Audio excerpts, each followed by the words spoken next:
పెళ్ళి చేసుకున్నావు 3 years back అయితే 3 years బ్యాక్ అన్న. పెళ్ళి చేసుకున్నావు. తర్వాత ఏం జరిగింది అసలు? ఇక ఫ్రెండ్స్ థర్డ్ పర్సన్ లాగా ఎంటర్ అయిపోయారు అన్న. ఒక ఫ్రెండ్ వల్లనే మేము విడిపోయినాం, ఒక ఫ్రెండ్ వల్లనే కలిసినాం మేము, ఒక ఫ్రెండ్ వల్లనే విడిపోయినాం. ఫస్ట్ మీ లవ్ ఎట్లా అది చెప్పు. లవ్ అంటే ఇక నార్మల్ ఇన్స్టాగ్రామ్లో తెలుసు అమ్మాయి అనమాట. నార్మల్ ఫస్ట్ చాట్ చేసుకున్నాం, తర్వాత ఇక ప్రపోజల్ చేసిన నేనే చేసిన అన్న. ఎందుకు అబద్ధం చెప్పడం, నేనే చేసిన, యాక్సెప్ట్ చేసారు. నువ్వు అబద్ధం చెప్పినా అక్కడ నుంచి కామెంట్లు వస్తాయి నేనే అబద్ధాలు చెప్తే. ఓకే, నేనే చేసిన అన్న. ఇక ఉండే లవ్లు ఉండి అన్ఎక్స్పెక్టెడ్ ఇక పిల్ల. అంటే పెళ్లి చేసుకుందాం అని చేసినావా, లేదంటే కొద్ది రోజులు టైం పాస్ చేసి లైట్ తీసుకుందాం అనుకున్నావా? ఇక నడుస్తుంటే ఇక ఉందాం అన్నట్టే చేసిన అన్న. నేను సిన్సియర్, అమ్మాయి సిన్సియర్ ఉంటే మనం కూడా సిన్సియర్ ఉందాం అన్నట్టు, అమ్మాయి ఎట్లుంటే మనం అట్లా ఉందాం అన్నట్టు చేసిన అన్న. నేను సిన్సియర్ అని కూడా ఆ అమ్మాయిని చూసి మనం ఎదుర్కోవాలన్నట్టు చేసిన నేను. ఈ అమ్మాయి సిన్సియర్ అయిపోయింది, ఇక నేను కూడా ఈ అమ్మాయికి ప్రేమించేసిన ఫుల్. ఇక ఆమె మాట విన్నా నేను, పెళ్లి చేసుకుందాం అనేసరికి ఇక పెళ్లి చేసుకుందాం అని మా ఇంట్లో పెళ్లి దగ్గరకు వద్దాం. ఒక ఫ్రెండ్ ఎంటర్ అయినట్టు, ఒక ఫ్రెండ్ వల్లనే కలిసినాడు. ఎవరు ఆ ఫ్రెండ్? పేరు చెప్పాలన్న? పేరు అవసరం లేదు, సబ్జెక్ట్ చెప్పు. ఎంటర్ అయ్యి ఎట్లా ఎట్లా ఇన్వాల్వ్ అయ్యండి అనేది పేరు. ఇప్పుడు నువ్వు పేరు చెప్పి వాళ్ళని ఇబ్బంది పెట్టాల్సినంత అవసరం ఏం లేదు. తర్వాత అన్నది కట్ చేయన్నా అని నువ్వు నన్ను ఇబ్బంది పెట్టాల్సిన అవసరం కూడా లేదు. చెప్పందే బెటర్, ఎందుకు అదంతా, అంతేనా? సబ్జెక్ట్ చెప్పు అంతే. ఏం జరిగింది అసలు? నేను మా ఫ్రెండ్ నార్మల్ గా ఫ్రెండ్స్ ఉంటారు కదా కాడ, ఫ్రెండ్స్ మ్యూచువల్ ఫ్రెండ్స్, ఫ్రెండ్ అని ఫ్రెండ్కి ఆ అమ్మాయి పరిచయం అనమాట. అయితే ఫ్రెండ్ నాకు చెప్పింది ఇట్లా అమ్మాయితో చాట్ చేస్తుండేవాడు నార్మల్ ఫ్రెండ్ లాగానే. నేను చూసి ఈ అమ్మాయి పలానా అమ్మాయి ఇట్లా అంటే నాకు మెసేజ్ వచ్చింది ఫస్ట్. తర్వాత ఇక నార్మల్ అమ్మాయి దగ్గరికి మెసేజ్ వచ్చింది. అమ్మాయి దగ్గరికి వెళ్ళి వచ్చింది ఫస్ట్. ఏమని వచ్చింది ఫస్ట్ మెసేజ్? హాయ్ తరుణ్ అని. ఇట్లా ఖుషి ఫీల్ అయిపోయినా అట్లా? అప్పుడు ఇక పూర్ల మీద ఎక్కువ ఉంటుండే అన్న. అప్పుడు ఎట్లా అంటే ఇప్పుడే ముసలో ఇప్పుడు కూడా అప్పుడు ఇక ఇప్పుడు అంటే అన్ని అనుభవించి వచ్చినాం. అప్పుడు అంటే ఏం తెలియదు కదన్న. 24-25 years కి అన్ని అయిపోయినాయి, అన్నీ తెలిసిపోయినా, అన్ని చేసేసినాం, అన్ని తెలిసిపోయినాయి. ఇప్పుడు అనుకుంటున్నాం ఎవరితో ఎట్లా ఉండాలి ఏంది. ఓకే, అడికి వద్దాం. ఎట్లా ఎవరితో తరుణ్ ఎట్లుంటాడు వద్దాం. నాకు ఎందుకంటే స్కిప్ చేస్తున్నట్టు అనిపిస్తుంది. ఓకే, లవ్ చేసినావు, పెళ్లికి వెళ్ళే ముందు ఫ్రెండ్ సపోర్ట్ వాళ్ళు వెళ్ళినావా, లేదంటే ఇండివిజువల్ గా మీరిద్దరే అనుకున్నారా? మేమిద్దరం అనుకున్నాం. మేమిద్దరం అనుకున్నతో పాటు ఫ్రెండ్స్ కూడా సపోర్ట్ ఇచ్చారు అన్న. సపోర్ట్ ఇచ్చే ఫ్రెండ్స్ కూడా. ఎందుకు విడిపోవాల్సి వచ్చింది మరి? దాంట్లో కూడా ఫ్రెండ్ ఎంటర్ అయింది. ఎంటర్ అయిన మీన్స్ విడగొట్టాలని ఎంటర్ అయిందా, లేదంటే? కాదన్న, విడగొట్టాలని కాదు కానీ ఇక ఆ టైం ఇక ఎట్లా చెప్పాలి అర్థమైతే లేదన్న. థర్డ్ పర్సన్ ఎంటర్ అయింది అన్న. ఇక థర్డ్ పర్సన్ ఎంటర్ అయ్యిండు మీన్స్ 3-4 విధాలుగా వస్తాయి. నీ ఫ్రెండే నువ్వు మ్యారేజ్ చేసుకున్న అమ్మాయిని లైన్లో పెట్టిండని ఒకటి వస్తుంది, లేదంటే మీ ఇద్దరు విడిపోవాలని ఇంటెన్షన్ ఒకటి వస్తుంది, ఇంకా 4-5 విధాలుగా నువ్వు నీతో ఉండుకుంటూనే చెప్పింది అనుకోరాదన్న. అంటే తరుణ్లో లోపం ఏంటి? అంటే ఇంకో మనిషి ఎంటర్ అయ్యేంత లోపం ఏముంది తరుణ్లో? అంటే చూసుకోలేకపోయింది అంత మంచిగా? చూసుకున్నాను, ఎందుకు చూసుకోలేను. మరి ఎందుకు పోయిందంటే ఏం చెప్తావు? ఎందుకు అది ఆమెకు తెలియాలన్న. ఆమెకి ఇప్పుడు నీ ఫ్రెండేనా ఇన్వాల్వ్ అయిందనలా? నా ఫ్రెండే అన్న, నా ఫ్రెండే ఇన్వాల్వ్ అయింది. అట్లా ఫీల్ అంటే నీ ఫ్రెండ్ ఇన్వాల్వ్ అయ్యి నువ్వు మ్యారేజ్ చేసుకున్న అమ్మాయితో ఫ్రెండ్లీగా ఉన్నప్పుడు, ఫ్రెండ్లీగా అనొచ్చు, ఇంకా నేను ఎక్కువగా తప్పుగా అనలేనది, ఏమనిపించింది నీకు? నీ ఫీలింగ్ ఏంటి అది నీకు తెలిసినప్పుడు? ఇక బయట ఎట్లా చెప్పుకుంటామన్నా, ఎవరికి చెప్దామన్నా కూడా ఆ మాట ఎవరికి చెప్పుకోలేనంత మాట అన్నది. చెప్పుకున్నా మన పరువు అవుతుంది, మన పరువు అవుతుంది. అంటే తప్పు నీదా, లేదంటే నీ ఫ్రెండ్దా, లేదంటే ఆ పర్సన్ థర్డ్ పర్సన్ దా, నువ్వు పెళ్లి చేసుకున్న అమ్మాయిదా?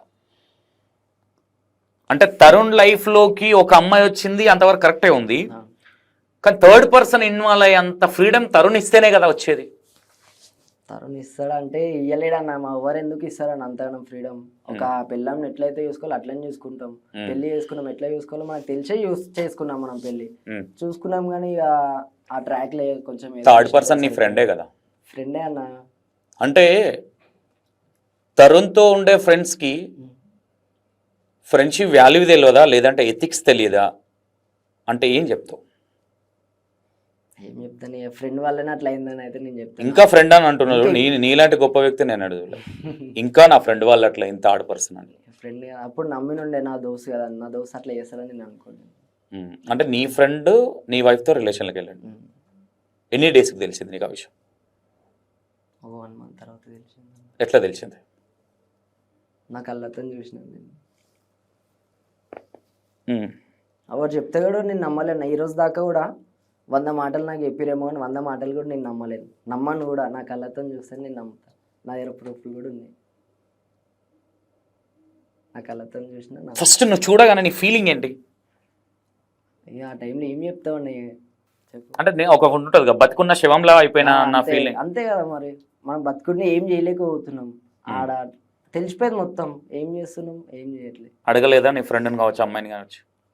ఆ అమ్మాయిని అడిగినాను, ఇక ఫ్రెండ్ని ఎట్లా అడుగుతామన్నా, అమ్మాయి అంతా ఛాన్స్ ఇచ్చింది కాబట్టే కదన్నా అబ్బాయి వెళ్ళింది. ఆ అమ్మాయి ఛాన్స్ ఇవ్వకపోతే అబ్బాయి నీకున్న వీక్ పాయింట్లు చెప్పి అక్కడ ఇప్పుడు నేను ఒకటి అంటున్నా, అమ్మాయిని తప్పుబట్టే ముందు నీ ఫ్రెండే కదా, మీరిద్దరు ఒకనొక టైంలో అంటే మీకున్న ఫ్రెండ్షిప్లో ఒకటే గిన్నెలో తిన్నోళ్ళు కదా, అట్లా అని ఈ విషయంలో కూడా ఒకటే దాంట్లో తినాలనుకోవడం నీ మూర్ఖత్వమా లేదంటే నీ ఫ్రెండ్ మూర్ఖత్వం అని వచ్చే దాంట్లో? ఫ్రెండ్ మూర్ఖత్వం అని కూడా అన్న, ఫ్రెండ్ ఎలా అంటాడో నాకు తెలుసు, నాతో ఉన్నాడు కాబట్టి ఎన్నో కొన్ని మంత్స్. అంటే కంచం ముందు ఉంటే ఏదైనా సరే తినొచ్చు, వాడు మంచోడే, కంచం పెట్టిన వాళ్ళు తప్పు అంటావు నీ దృష్టిలో. అట్లా కాదన్న, ఒక అమ్మాయిని తప్పుబట్ట, ఇప్పుడు నేను ఒకటి చెప్తున్నా, నేను ఒప్పుకున్నా విషయం.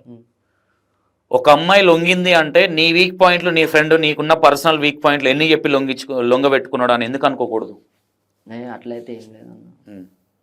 అట్లా ఊరికే ఇప్పుడు నువ్వు లవ్ చేసి పెళ్లి చేసుకున్నావు, నీ బెస్ట్ ఫ్రెండా? ఫ్రెండ్ అడగలే, అమ్మాయిని అడిగితే ఏం చెప్పింది?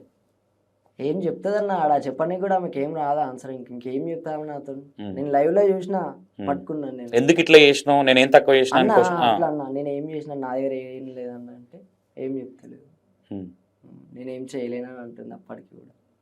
రెడ్ హ్యాండ్ గా చూసినాక ఏం చేయలేదంటే? నేను చూసిన కళ్ళతోనే చూసినా కదా అంటే. నీ ఫ్రెండ్ని ఎప్పుడు అడగలేదా ఎందుకు ఇట్లా మోసం చేసినా? అయిపోతుంది లేదు నీ ఇష్టం ఇంకా అన్న. ఇక అదే స్టార్టింగ్ గొడవ, అప్పటి నుంచి గొడవలు ఒకటి వస్తున్నాయి. ఒక 1 year బ్యాక్ విడిపోయినాం అన్న.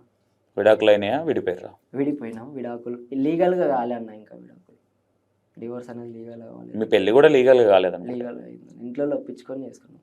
ఎక్కడ పెళ్ళి అయింది మీది? ఫంక్షన్ హాల్లోనే అయింది, గ్రాండ్ గానే చేసుకున్నాం అన్న. మరి పేరెంట్స్ ఏమనలేదా తరుణ్? ఇప్పటికంటారు అన్న మా ఇంట్లో.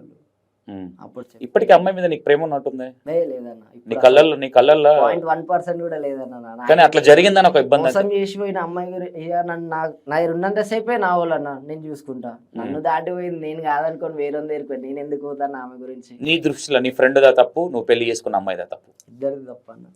నీ ఫ్రెండ్ ఏ రోజు అడగలేదా? అడిగినా అన్న, అడిగిన ఆ టైంలో అడగలేను, తర్వాత అడిగిన. ఆమెనే రమ్మన్నదిరా పోయి అన్నాడు? అట్లనే కదా, సారీ చెప్పింది అన్న మా దోశ, ఇంకేమి సారీ చెప్పింది మామ, ఇక అయింది ఏదో అయిపోయింది, సారీ అని చెప్పి. తప్పు చేసినా ఒప్పుకున్నాడా? ఒప్పుకోండు. సారీ చెప్తే సంసారాలు కలుస్తాయా తమ్ముడు? కలు ఇంకా ఫ్రెండ్షిప్ చేస్తున్నావు అలాంటి వ్యక్తితో? దోస్తాను మొత్తం లేవన్న, వదిలేసుకున్నా. మమ్మీ డాడీ చెప్పిన మాట వింటున్నా. ఇప్పుడు బెస్ట్ ఫ్రెండ్ ఎవరంటే ఏం చెప్తావు? బెస్ట్ ఫ్రెండ్ పేరే చెప్పాలన్నా? నీ ఇష్టం, నీకు చెప్పాలనిపిస్తే లేకుండా. లడ్డు అన్న ఇప్పుడు మా దోశ మా ఇంటికాడ ఉంటాడు. ఫ్రెండ్ ఇప్పుడు నమ్ముకున్నా అంటే, నమ్ముకున్నా, ఆయన కూడా నన్ను నమ్ముకున్నాను. అదే జర్నీ అవుతుంది మా ఇద్దరు. ఓకే, ఒక నీకున్న 25-24 yearsలా ఒక 40-45 years ఎక్స్పీరియన్స్ పొందినట్టున్నావు. లైఫ్లో ఓవరాల్గా తరుణ్ నేర్చుకుంది ఏంటంటే ఏంటి? ఎవరితో ఎట్లా ఉండాలో చూసినట్లు. ఫస్ట్ ఆఫ్ ఆల్ మన ఇంట్లో మాట వినాలన్న. సూపర్. ఎవ్వరు మాట విన్నా వినకపోయినా బయట వాళ్ళ మాట, అమ్మాయి ఆడేడు దోశ ఎవ్వరు రాడన్న, ఏమనైతే మమ్మీ డాడీ ఓకే అలా మాట వినాలి. మనం ఉడుకు రక్తంలో ఏమేమో చేస్తాం అన్న తెలియకుండా, కానీ తర్వాత రియలైజ్ అవుతాం, అప్పుడు వాళ్ళ మాట వినాల్సింది పడుతుంది. తరుణ్ పేరెంట్స్ విషయంలో ఎమోషనల్ అయ్యిందా, లవ్ విషయంలో ఎమోషనల్ అయ్యిందా? అంటే పేరెంట్స్ విషయంలో ఎమోషనల్ అయినా. ఎట్లా అంటే ఈ స్టోరీ అయింది కదన్న, దీనివల్ల మా ఇంట్లో కూడా చాలా సఫర్ అయినారు. గల్లీలు ఉంటారు కదన్న, వాళ్ళు ఇట్లా తరుణ్ గాని పెళ్ళాం వదిలేసిందంట, అట్లా అన్నారు. తరుణ్ గాని పెళ్ళాం ఇంకోతో అంటారు కదన్న. ఇక గల్లీలో ఒక్కొక్కరు వదిలేస్తే పెద్ద బాధ అనిపించేది జెన్యూన్ గా. నాకైతే ఏం బాధ లేదన్న, నాకేం వాళ్ళు ఎన్ని అన్నా అనుకోని మనకెందుకు, ఆడ స్టోరీ ఏంది ఏమైంది మనకు తెలుసు. నువ్వే చెప్తున్నావు అయింది, మనకు తెలుసు. ఎవరు ఎన్ని మాట్లాడుకున్నా మనకి. నీ లైఫ్ లో మర్చిపోతుందా నీకు? నువ్వు ఇంకో పెళ్లి చేసుకున్నా, ఇంకా డైమండ్ లాంటి వైఫ్ వచ్చినా? ఒకసారి అమ్మాయికి పెళ్ళి అయిందా ఇప్పుడు? నిన్ను వదిలేసిన టచ్ లో ఉన్నావా? లేదు. ఎన్ని డేస్కి వదిలేసినావు? అర్థం కాల. ఎన్ని డేస్కి వదిలేసినావు అమ్మాయిని ఆ డిస్కషన్ అయిన తర్వాత?